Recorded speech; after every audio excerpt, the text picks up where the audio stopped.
all, of course, have noticed the use of Swahili. Translated, that meant hello, goodbye. I'm sure you're familiar with that. It's great. It really is.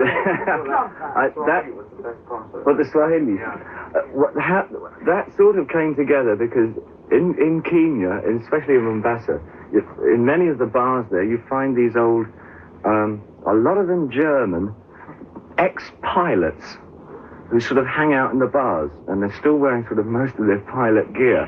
And they're always talking that they really have been here for 17 years and really must go. And it's sort of, you don't quite know why they're there. You've got a good idea why they went to Kenya in the first place, but they sort of live these strange lives, and they're flying around in these tiny little Cessnas and things, you know, over the bushland, doing all kinds of strange things.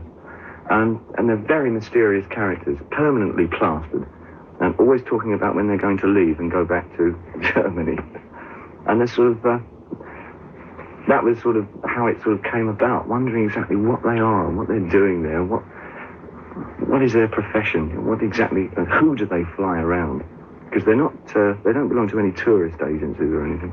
You know when you've just explained those two tracks to us now, after hearing them, and a little bit before, when you start recording them with the people you're recording with, yeah, do you explain it to them? Or do you just say, right, well, this is how we're going to do it? Well, this one was very interesting. What we did was took the basic idea of Suzy Q, reversed it, and sort of played the idea of Suzy Q backwards, and then Brian decided to put prepared piano on it, so he put sort of pairs of scissors and all kinds of metal things on the strings of the piano, and that's how you get that thing. That's all piano.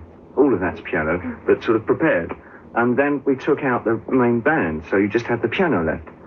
And so it's another case of starting out with one thing, putting something on top of it, and taking away the number you first thought of. And then when that happens, and you've got that, and you think, my God, that reminds me of such and such a thing, and then you sort of work around that kind of so it's a building area. Kind of thing where you have an idea and you tell everybody this. Only that particular track, you see. I mean, there are other tracks that I'll point out which were done in a completely different system. I think a lot of the stuff that we write, we've got maybe 5 or 6 different systems we use for writing material now. And we find more systems every time we do an album, which is very much, I'm very influenced by Brian on that particular aspect, which is the cybernetic use of music, which is the use of systems. Put one system with another and see what happens. So that still applies very much to what we're doing. Next one, or you were going on in the last interview with Nicky about perhaps using reactionary type song writing, which was you sit down with an idea and you do paragraph 1, paragraph 2. Yes.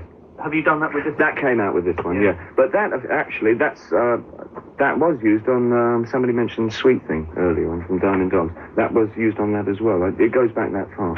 Diamond Dogs was the first album that I really incorporated the William Burroughs cut-up technique. And I've been sort of moving in and out of that ever since. Sometimes not so much, and sometimes quite a lot. But Diamond Dogs was an awful lot of cut-up on that. But I felt terribly embarrassed by the process at the time, because nobody else was doing it, and I didn't want to say how I was writing things like that, because I thought people were going to think I'm nuts, you know, cutting up words, and, oh, yeah, I see. Cut up a few words, very good, David. And sort of, you know, once was a bit reticent about sort of, but then it became terribly fashionable, so I thought I'd tell everybody.